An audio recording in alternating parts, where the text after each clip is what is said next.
Canada. Just saying the name conjures up images of vast wilderness, friendly people, and Tim Hortons. Lots and lots of Tim Hortons. But beyond the stereotypes, Canada has earned a reputation as a beacon of hope for people around the world seeking a better life. Why? Well, for starters, Canada consistently ranks high in quality of life. Think good healthcare, a strong education system, and a social safety net that doesn't resemble a tattered hammock held together by prayers and wishful thinking. Then there's the whole multicultural mosaic thing. Canada embraces diversity, a refreshing change of pace for those accustomed to countries that treat immigrants like they're single-handedly responsible for all traffic jams and bad weather. In short, Canada is seen as a land of opportunity, where hard work can lead to a brighter future. But like a perfectly poured pint of beer, the reality can be a bit frothier. Let's talk about the Temporary Foreign Worker Program, or TFWP. It's meant to fill labor gaps in Canada by allowing businesses to hire foreign workers when qualified Canadians aren't available. Sounds reasonable, right? On paper, it's a win-win. Canadian businesses get the workers they need, and foreign workers get a chance to earn a living in Canada. It's like a mutually beneficial economic hug, except one party might be secretly picking the other's pocket. The program attracts people from all over the globe, drawn by the promise of a better life, and for some, it delivers. They gain valuable work experience, send money home to their families, and maybe even find a pathway to permanent residency.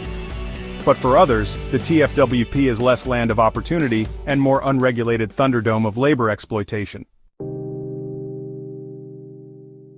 Here's the thing about the TFWP, it has a bit of an abusive relationship vibe going on. See, the program ties workers to a single employer. That employer controls their visa, their livelihood, and often their living conditions. Imagine being stuck in a job you hate with a boss who makes Mr. Burns look like a cuddly teddy bear. Now imagine you can't even quit without facing deportation. That's the reality for many TFWP workers. We're talking wage theft, unsafe working conditions, overcrowded housing, the whole exploitation buffet. And because these workers are often afraid to speak out, the cycle of abuse continues. It's enough to make you wonder if Canada's national anthem should be rewritten as "O Canada, our home on stolen land built by exploited hands." Remember those trade wars brewing south of the border? The ones with more tariffs than a Shakespearean tragedy? Well, they're not just bad news for soybean farmers and people who appreciate international cooperation. Economic instability has a funny way of making people want to pack their bags and find a more stable place to call home. And guess what? Canada looks pretty darn appealing right now. So yeah, we could be looking at a whole new wave of immigration heading north. And while diversity is great and all, it also means Canada needs to be prepared to handle the influx. You know, like making sure there's enough poutine to go around. Section 5. Seeking Refuge. A Legacy of Compassion. Let's not forget about the refugees. Canada has a long and proud history of offering refuge to those fleeing war, persecution, and other unspeakable horrors. Think of it as the Canadian version of that. Bring us your tired, your poor thing, but with fewer huddled masses and more maple syrup. It's a fundamental part of who Canadians are, eh? But compassion alone isn't enough.